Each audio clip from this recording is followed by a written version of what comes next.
Bismillahirrahmanirrahim. Assalamualaikum warahmatullahi wabarakatuh. Kali ini teman-teman saya melenceng dari biasanya karena biasanya saya ngevlog terkait kambing. Dan kali ini saya memanfaatkan kotoran kambing biar menjadi pupuk. Itu seperti apa nanti prosesnya. Dan alhamdulillah khususnya di desa saya hari ini difasilitasi dengan desa. Dan ini Mbah Lurah, kepala desa kami juga ikut cancut membuat pupuk dari kotoran kambing. Makanya ketika saya biasanya ngevlog kambing dan hari ini saya ngevlog terkait pembuatan pupuk yang berasal dari kotoran kambing. Dan coba saya tak tanya-tanya sama Mbah Lurah terkait program ini seperti apa programnya. Nanti kita tanya-tanya langsung ke beliau.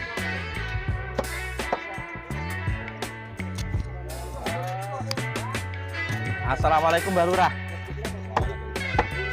Mbah ngapunten ini kula tempel biar suaranya kedengeran nggih. Oke, ampun.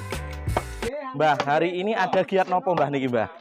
Ini ada pelatihan dari BPP Kecamatan Menjungan terkait pembuatan lokasi di mana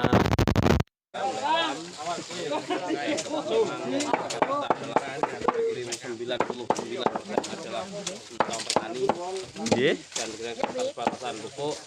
Pemerintah desa ini menganggarkan dari bibit untuk pembuatan ini dan kemudian pastikan nanti hasil dengan pengalaman yang ada tidak kalah bersaing dengan yang ada dipastikan. Oke, berarti untuk mengurangi kimia nggih Mbah? Betul, iya.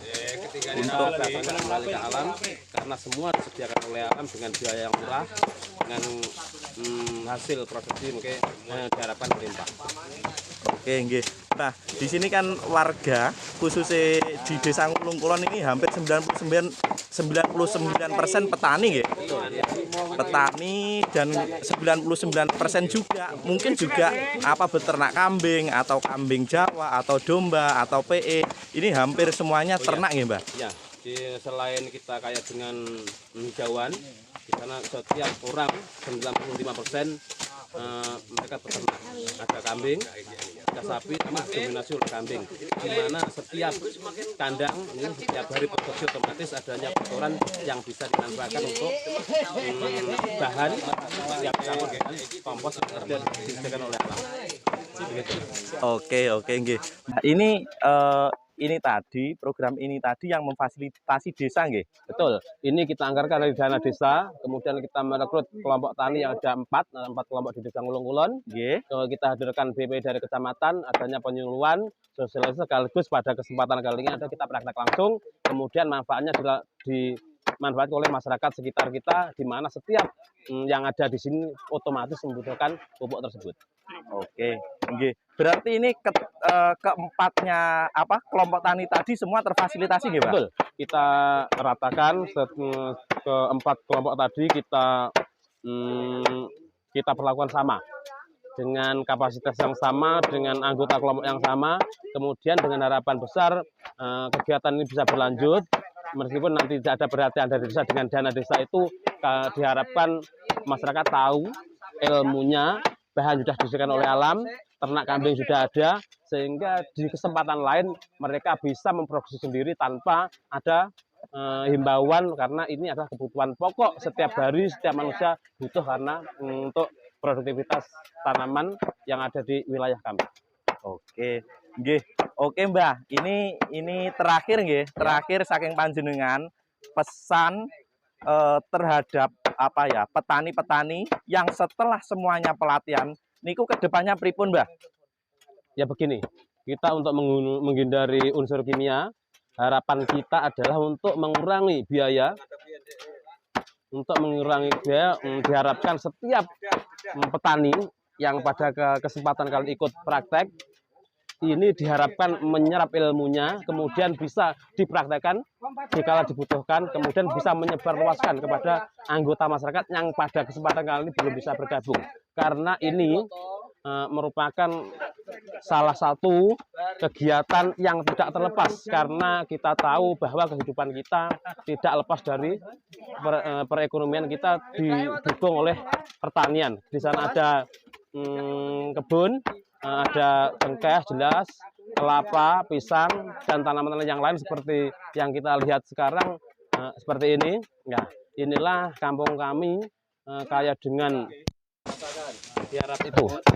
Ilmu yang kita miliki, kemudian bahan yang mudah didapat bisa berlanjut untuk tahun-tahun yang akan datang. Terima kasih. Oke, nggih. Terima kasih Mbah. Mudah-mudahan program di tahun 2023 mudah-mudahan ada lagi program semacam ini memfasilitasi warganya, Mbah. Kita tunggu program saking panjenengan. Siap. Yang jelas kita memfasilitasi kalau jika nanti di desa kewalahan terkait pendanaan, kita bisa mengajukan proposal ke tingkat atasnya, karena masyarakat pun juga peka apa yang dibutuhkan masyarakat itu tahu. Kemudian selaku pemerintah desa kita hanya pelayan yang terbaik bagi masyarakat Ngulung-Kulon umumnya untuk ke depan dan desa Ngulung-Kulon lebih maju, ayam tentrem terkait ekonomi tercukupi.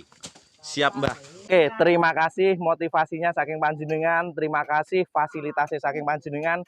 Mudah-mudahan kedepannya warga masyarakat desa Ngulung-Kulon dengan adanya kegiatan ini semua tanaman bisa loh jinawi, Mbah.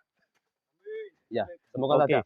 Dengan harapan yang penting kita kompak, ya, kita selalu dekat dengan mereka yang berkewenangan, kemudian kita selalu koordinasi. Pemerintah desa dengan BPP Penyuluh Pertanian, kemudian kelompok tani, dan semua anggota yang ada di wilayah kita, ini adalah wilayah binaan yang perlu adanya kegiatan yang mendukung kehidupan kita, termasuk pada kesempatan kali ini kita kita memproduksi pupuk sendiri dengan kualitas yang sama, dengan ragat dengan biaya yang relatif rendah. Oke, nggih. Terima kasih, Mbah. Wejangan saking panjenengan. Mudah-mudahan ini semua bermanfaat nggih bagi warga Amin. masyarakat. Semoga saja. Ya. Dan kita lanjut ke tanya-tanya langsung ke Bapak PPL-nya nggih, Mbah. Monggo. Kita langsung lanjut ke Pak PPL. Dan ini teman-teman, ini kekompakan di kelompok tani yang difasilitasi dengan desa. Dan ini semuanya candut membuat pupuk kompos yang bahan dasarnya dari kohe, dari serintilnya kambing. Dan itu ada hijauan, dan ini ada bedok pisang yang dibuat campuran. Dan coba kita tanya-tanya langsung ke Bapak PPL-nya yang tutornya yang dari DPP. Oke, kita teman-teman lanjut, kita tanya-tanya ke Bapak PPL. Diratakan gitu. Kita tanya-tanya ke Bapak PPL.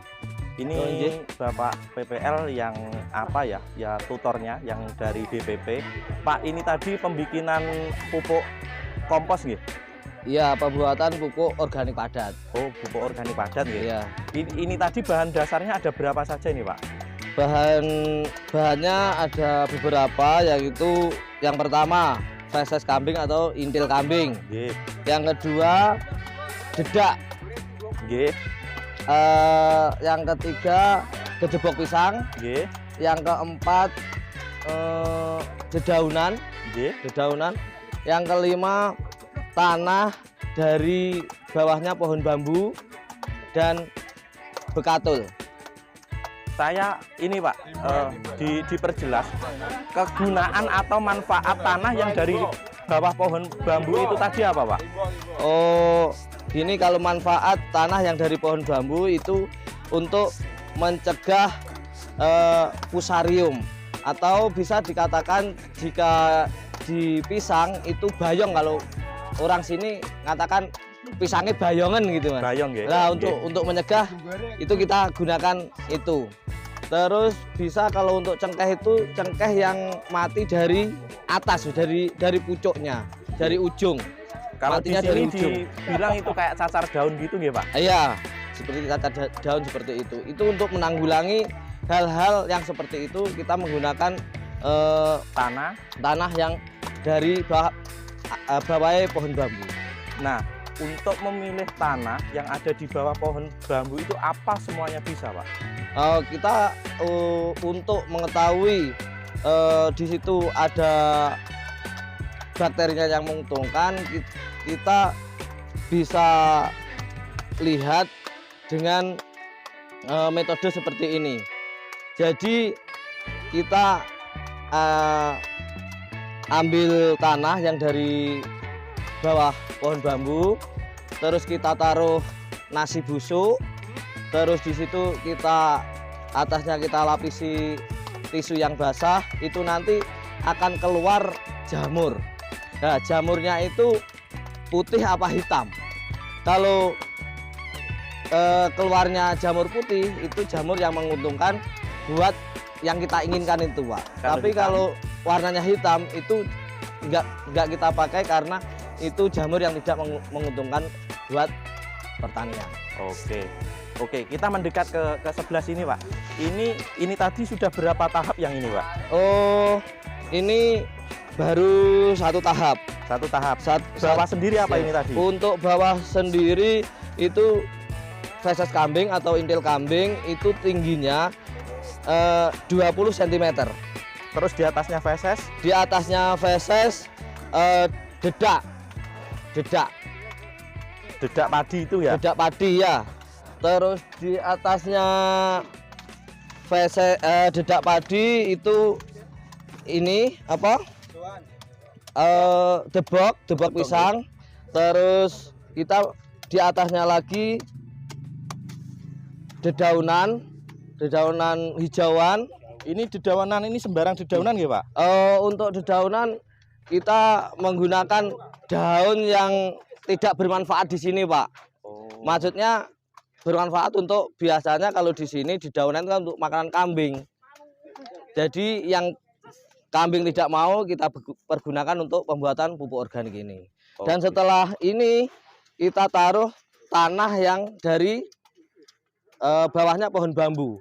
Setelah itu kita kasih katul, baru kita siram dengan air yang sudah kita campur dengan bakteri dan tetes tebu. Bakterinya pakai apa ini, Pak? Kita ini menyebut merek, maaf Mas ya, kita menyebut merek itu kita menggunakan E4. Oke, sebenarnya kalau bakteri itu bisa nggak menciptakan sendiri atau seperti apa gitu? Oh, sebetulnya kalau kita mau menciptakan bakteri sendiri, kita membuat sendiri, itu bisa. Kita bisa menggunakan isi rumen sapi atau isi rumen kambing. Kalau orang sini, masyarakat sini mengatakan itu isi kebuk. Kebuk? Iya, isi kebuk. Nggih, Pak, nggih. Napa isi kebuk ini napa? Brodot, nggih, brodot. Lah, itu kita kasih makan tetes tebu sama air kelapa sama air leri, terus kita diamkan 1 minggu sampai 2 minggu. Itu kalau menciptakan bakteri sendiri, Pak, ya. Iya. Tapi biasanya rata-rata di sini orang cari yang instan, beli kan. Oh iya. Harganya kan juga enggak sebegitu mahal, nggih. Sebetulnya kalau kita mau produksi sendiri itu akan lebih murah dan akan lebih mudah karena otomatis nyun sewu kalau kita beli 1 liter sekitar di atas 20.000 lah.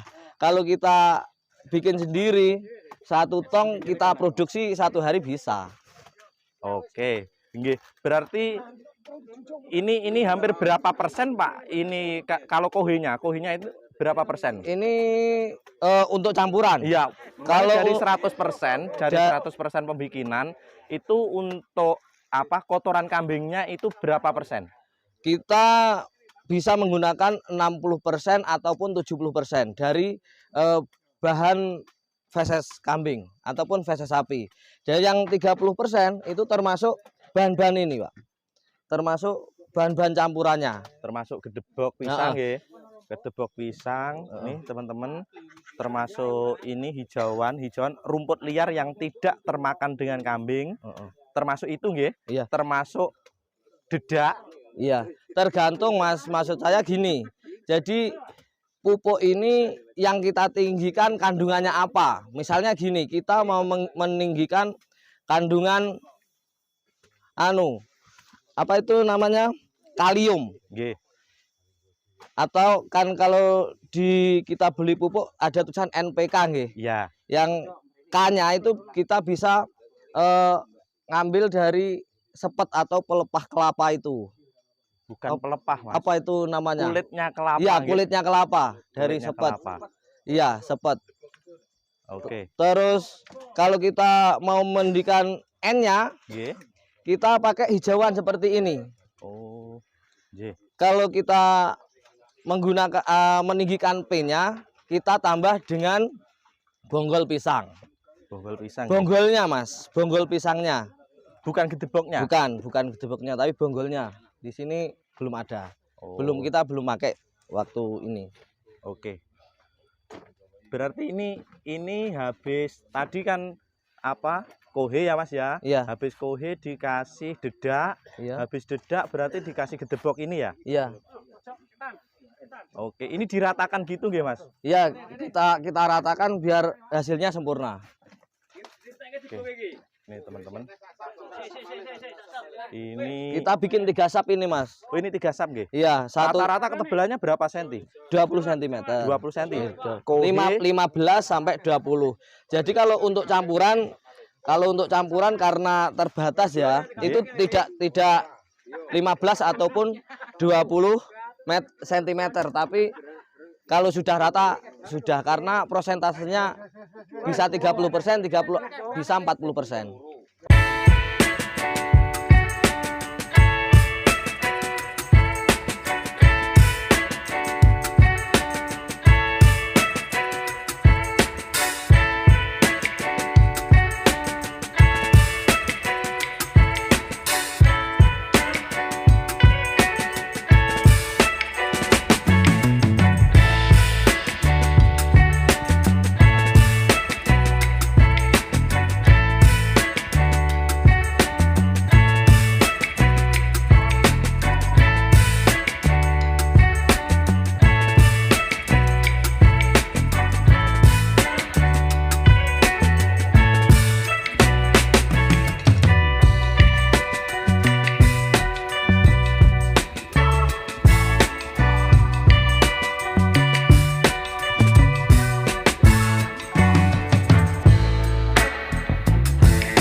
seandainya ini dikasihkan ke tanaman cengkeh gitu Pak, itu di tepat di bonggolnya atau di luar daun atau seperti apa ini pengapliasannya Pak?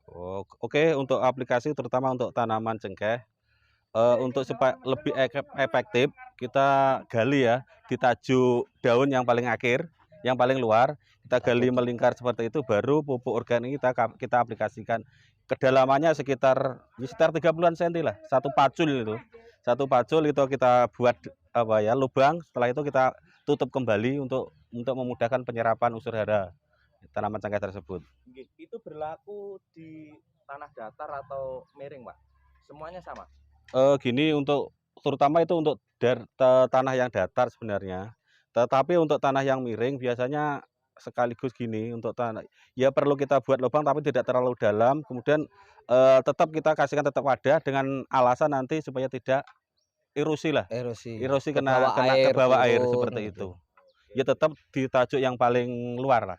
Seperti itu. Itu tadi kan kalau cengkeh. Ya. Kalau di lombok atau di sayur-sayuran itu ngasih pupuknya bagaimana itu, Pak? Oh gini, untuk sayur-sayuran perbandingannya terutama tanam horti itu 1:1.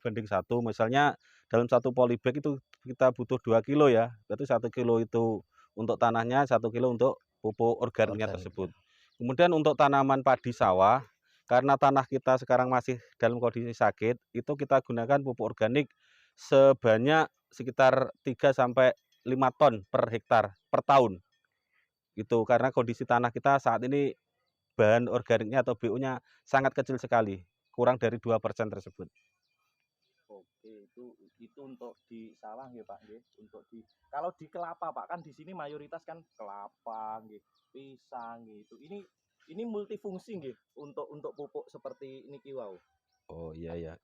Gini, pupuk organik itu multifungsi karena sebagai awalnya kan sebagai pupuk dasar ya.